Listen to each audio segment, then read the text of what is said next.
Hello everyone, সবাই কেমন আছো? আমি খুব ভালো আছি। ঘড়িতে বেজে গেছে সন্ধে 6:30, আর আমি এই চারকোল শিট মাস্কটা পরে ভূতের মতো বসে আছি। প্রায় 15 থেকে 20 মিনিট মতো রেখে এটাকে তুলে ফেললাম। মুখটা পুরো ঠান্ডা হয়ে গেছে, খুব ভালো এগোলো। রিসেন্টলি ফ্যাশন অ্যাপ থেকে এই ড্রেসটা কিনেছিলাম, সেটাই আজকে পরে নিচ্ছি।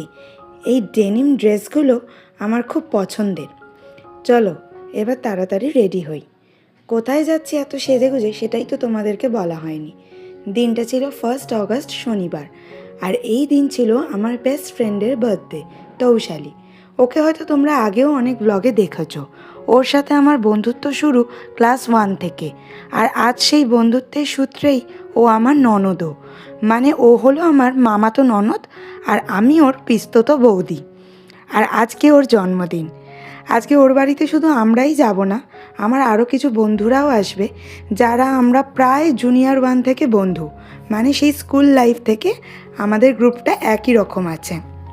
তার মধ্যে কিছুজন আসতে পারছে না, বাট বেশ কিছুজন আসছে। এই কানের দুলটাও রিসেন্টলি গড়িয়াহাট থেকে কিনেছি। কেমন হয়েছে একটু কমেন্ট করে জানাবে। ব্যাস মোটামুটি রেডি হয়ে গেছি, আর হাতেও একটা সুন্দর ব্রেসলেট পরে নিয়েছি ঝিনুকের, দিয়ে মোটামুটি রেডি। এবার না বেরোলে খুব মুখ খাবো, কারণ আমার দায়িত্ব ছিল রুম ডেকোরেশনের, তাই তাড়াতাড়ি ছুটছি। আমার সাথে ছেলেও ডেনিম ড্রেস পরে নিয়েছে, মা ছেলে ম্যাচিং ম্যাচিং।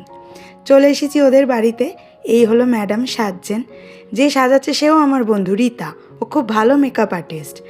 আর এই হচ্ছে রুমটা যেখানে কেক কাটবে। আমাকে তৌশালীর বাবা, ওর দাদা শ্বশুর সবাই হেল্প করেছে। আর এই দিকে হচ্ছে পাগলামি, পাঞ্চালি আর রীতা দুজনে মিলে রান্না করছে আর পাগলামি করছে।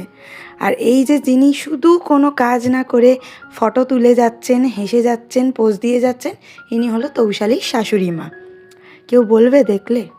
এরপরে আমরা বার্থডে গার্লকে ডেকে নিলাম, আর এটা হচ্ছে টেস্টি বার্থডে কেক।